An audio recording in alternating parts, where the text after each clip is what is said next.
I'm Jonathan. We're back with another Rewrite podcast, and this time with Emerson Day. Emerson, it is so good to have you on the podcast. How are you doing? Thank you. I am glad to be here and I'm doing great. Good, good, good. I was looking behind you at all the guitars, and music is definitely in your blood. How long have you been playing music, by the way? Yeah, so music has kind of always been a part of my life. I mean, I can remember as young as 8 years old, I was singing and writing songs. And Hmm. then I taught myself to play guitar around 15 or 16 and, pretty much have been doing it ever since. So, So, how you taught yourself? yes, I Just like did. listen to the radio, or how'd that work?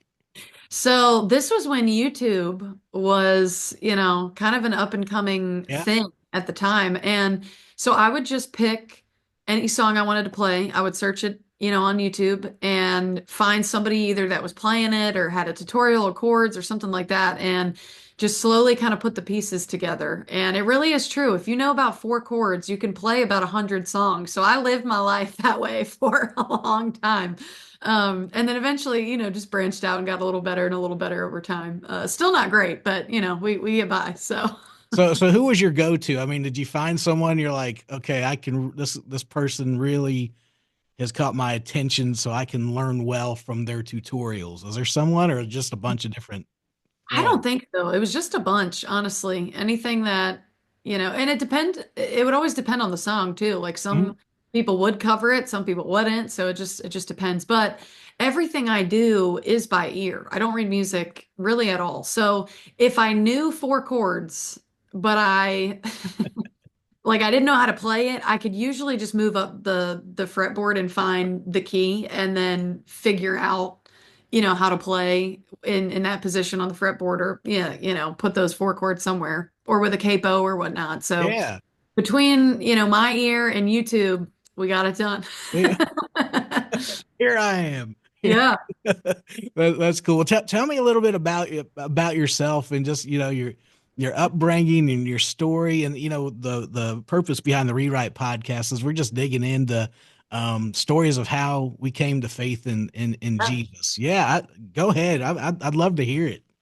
Yeah, so I grew up in Maryland, and it's Mhm. a very rural part of Maryland, like farm country, where I'm from in Southern Maryland. And so, grew up on a farm out there and loved it, loved being outside. And our family was very close. I've got an older brother, a younger sister, and my parents, we always talked about the Lord in our household, and it was always a focal point of discussion or what we were doing. I was lucky enough that they loved the Lord, knew the Lord, and would take us to church every Sunday. And the foundation that I got from that was so strong out of the gate as, a really young person. And I can remember, I think the first time I sang in church, I was probably 8, 9, 10, doing a children's program, and singing in church, even at that age.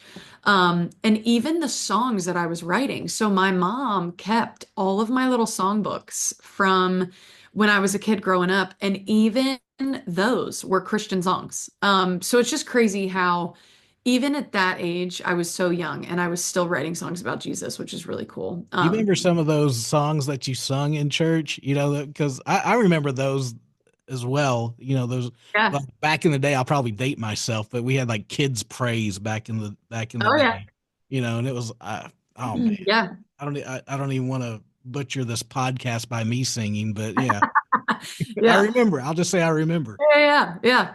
No, it really it really was a powerful influence, growing up with two parents that believed and took us to church every Sunday. And Yeah. so, I knew Jesus at a young age, and I gave my life to Christ when I was about 10 years old. And I can remember when I was being baptized and remember talking to my parents about it, talking to my pastor about it. And I from that day forward, have always known the Lord, but it was something different for me.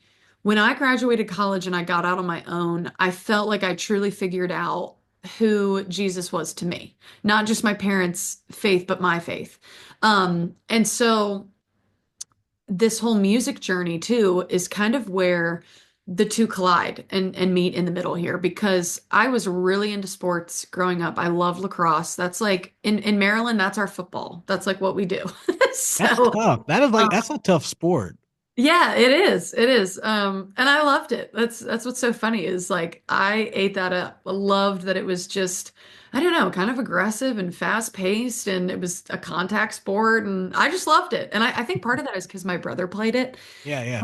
I just thought he was the coolest person ever. And I'm like, well, if he's doing it, I'm doing it, you know? So I Did started y'all playing. practice together?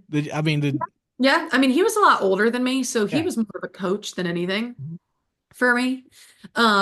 But that's kind of where I was at from pretty much grade school all through college. I was all about lacrosse. That's what got me on an athletic scholarship to go to college, and I played.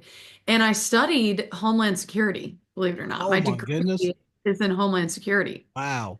Yes. And so, despite the obvious with music in my life, I just never viewed it as a career. I never viewed it as a direction I should go. It was just a hobby, a fun thing, a passion, even a therapy at times, but I never viewed it as like, oh, I should like go do that with my life. So I chose the next best thing, the just, the close relative, Homeland Security. I don't know how I don't know how I got there. I think I watched too much crime TV, honestly, because no one in my family is in law enforcement. That's the funny thing. So I don't know where I got that. Wow. Yeah, Yeah. I mean that just did you feel like that was I don't know. I mean like you said, music, Homeland Security. It's like it's where does totally, this fit yeah. together? Yeah, it's so out of left field. And I think for me, I was drawn to that profession because I love sports. I wanted to be on the go. I was a go-getter. I was driven, a little bit of an adrenaline junkie. Like it just fit for Mhm. me. But when I graduated, I took a position with ATF, and it's kind of like a contingent thing. They're like, "Hey, we want to hire you, but you got to pass, the background and polygraph, and there's a bunch of stuff. It takes, like 9 months to a year." So I moved back home kind of with like, the attitude of I got this in the bag. I mean, I'm going federal right out of college. Like this is a dream job. It's what I spent 4 years working for. Like this is great. And I moved back home with my parents and picked up the guitar again, started playing, started writing, and I felt like the Lord was telling me, you're supposed to do music. And I was like, no, I'm not going to do that because it was so foreign to me at that point. I was so removed from it. I mean, I took a guitar to college. I kept it under my dorm, bedroom and would play and write, but like no one even knew I did that until probably my senior year of college. It just was not a thing. So in my mind, I'm going, that is so far from the world that I know at this point. I just don't know anything about it. I don't know where I would start, what I would do. It's just a hard no for me. And what's funny is that whole year that I waited to get that position with ATF, there was so much turmoil within Mhm. me about that decision. And for me, I think some people they get the billboard sign from God where it's like, this is where you should go. This is, the way to go. For me, it was not the billboard. It was this very subtle hint of a direction. I think the Lord is telling me music. And then for me, it was this dark cloud over the ATF thing, like this inner turmoil within me. I honestly believe was a spiritual thing because I had to be removed from what was my dream job.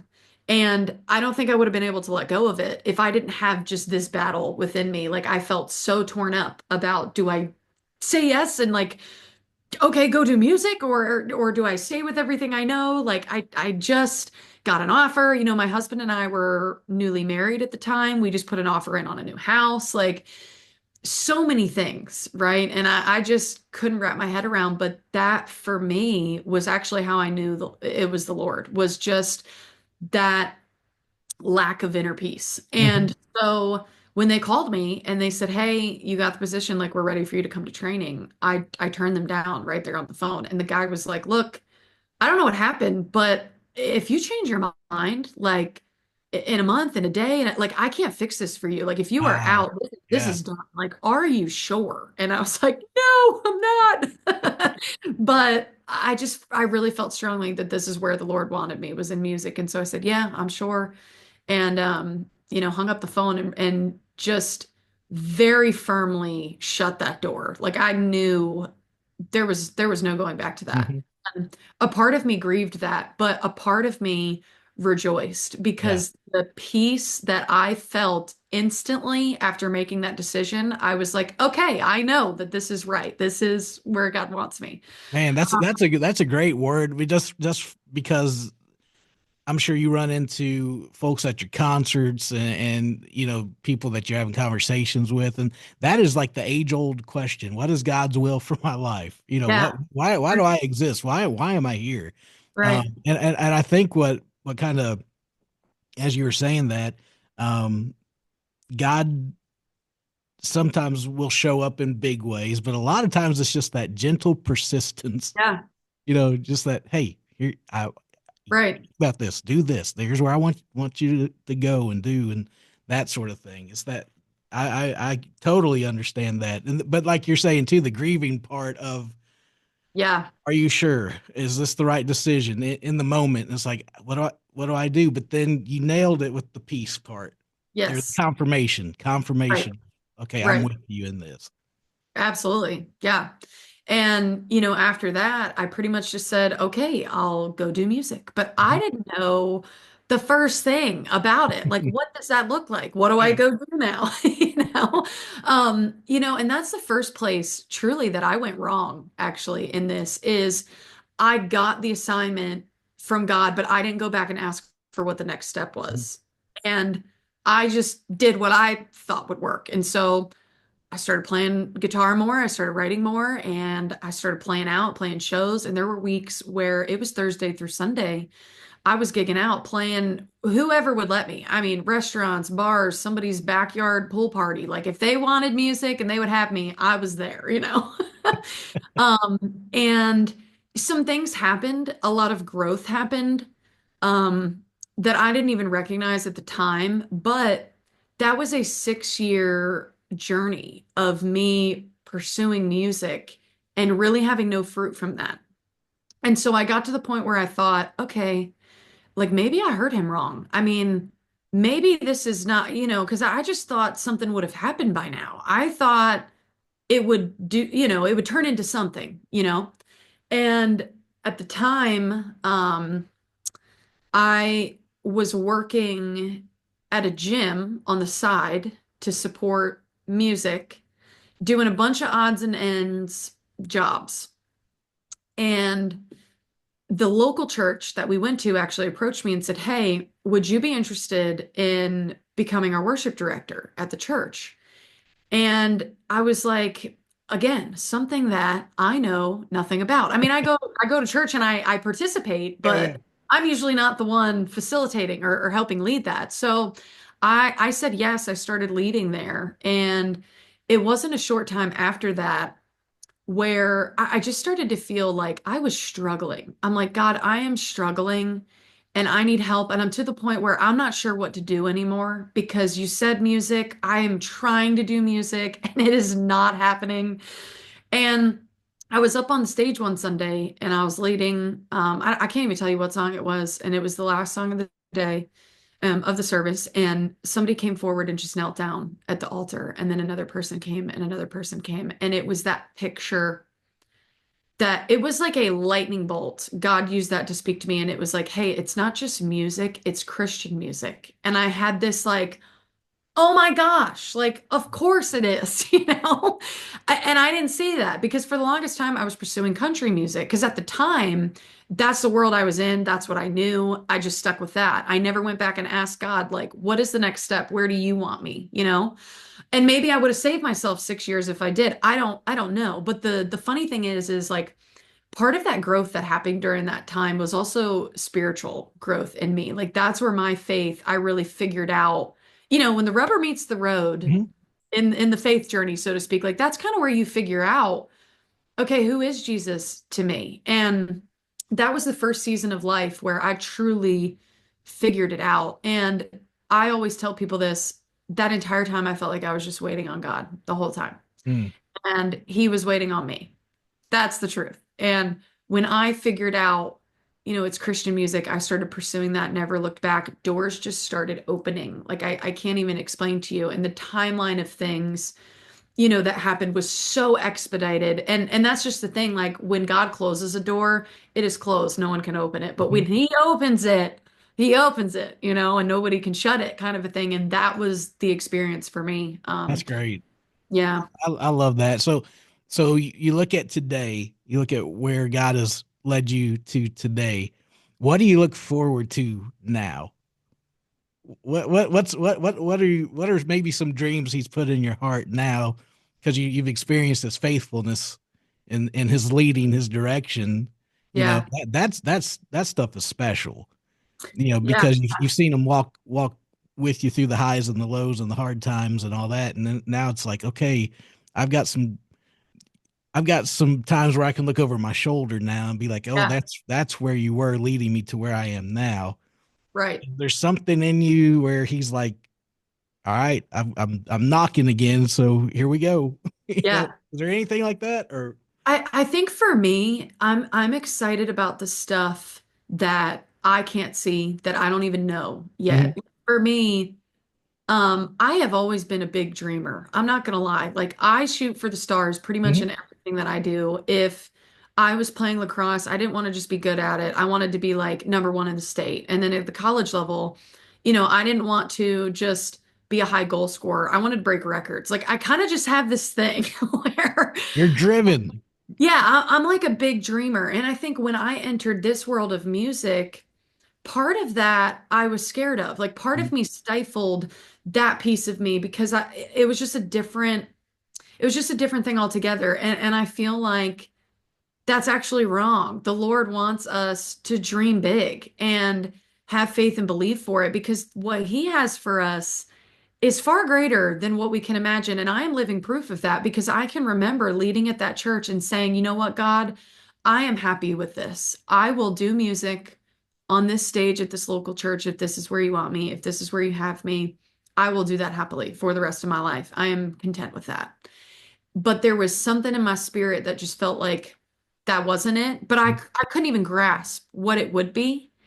And then fast forward, not even a year later, I signed a record deal and we were talking about music coming out. And fast forward another year and I'm on the radio and I'm doing things like this. And it's Yeah, just yeah. like, wow, like I could not have imagined that for myself. And so for me, I'm excited for the things that I don't even know are coming yet. Mhm. Whatever those look like. And I know it'll happen, it'll pop up because it always does, whether it's little or big. Mhm. But that is what's most exciting to me is I, just those moments. Yeah. I saw it in your face when you said that. Yeah. There's an anticipation Right. like, okay, Lord, you've been good. I trust you. Yeah. And it's adventurous. I mean, it really is. It's just like, okay, I don't know what tomorrow looks like, but I Right. know I know you're with me. You're Yeah. leading the way. And that's just it too. It is a daily surrender. It's not just a one-time thing. It's not just like, okay, I surrender to this calling or I surrender. Like for me, it has become a daily choice. And I think when you can always bring yourself back to that place of just being fully surrendered and it's like, you know what, God, this is all yours anyway. So it's whatever you want to do with it, you can really see where his provision shows up. And when I hold on to things tightly and I'm trying to control stuff and I get in the middle of it and I mess it up, that's where I lose that lens. I lose the joy and the perspective of just seeing where God will provide and where he Yeah, shows up. Yeah. that's awesome. That's so cool. I was just thinking about this. You mentioned earlier on about the ATF thing, and I mean, not that you have to go into details or anything, but I mean, what did you experience in some of that preparation? Leading up.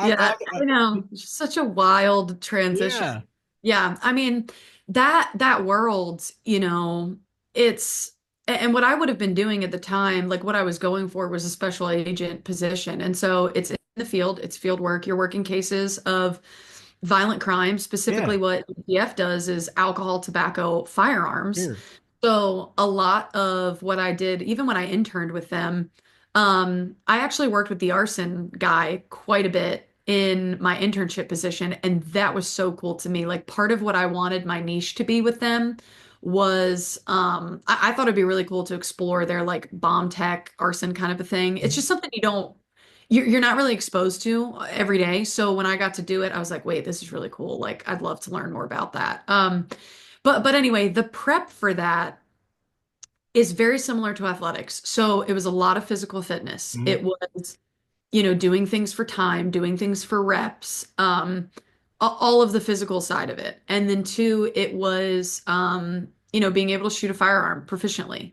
Mhm. and then having the investigative skills to go out in the field and work cases and do your job. And I interned at a police department while I was still in college in the summers. I would go and work as a police officer in like I don't know if you've ever been to like a beach town, but Mhm. it's like huge influx of people in the Yeah, summer, yeah.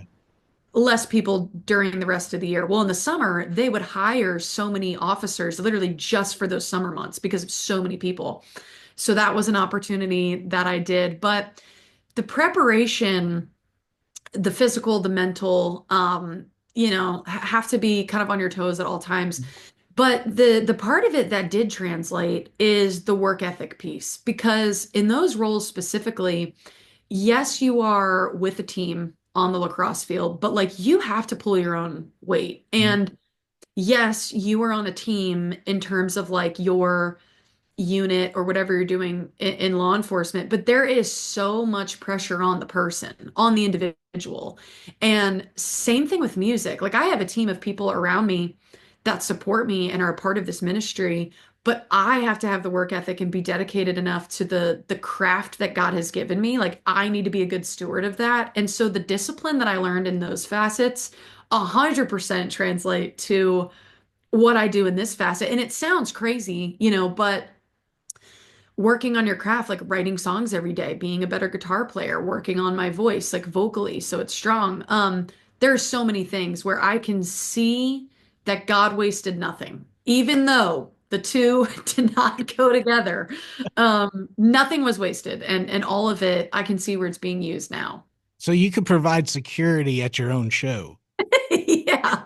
And it's funny, my husband does that now because he's still in law enforcement. So I just live through him. I'm like, I love that. That's so cool. I mean, what a unique story. I love that. yeah, yeah, Just how God put so many desires, in us, and yet yeah, he, like you mentioned a second ago about using that same mentality as right. you had for training in ATF for your songwriting and pursuing music, and the Lord, using you in that regard. I mean, Yeah, I think about it that way.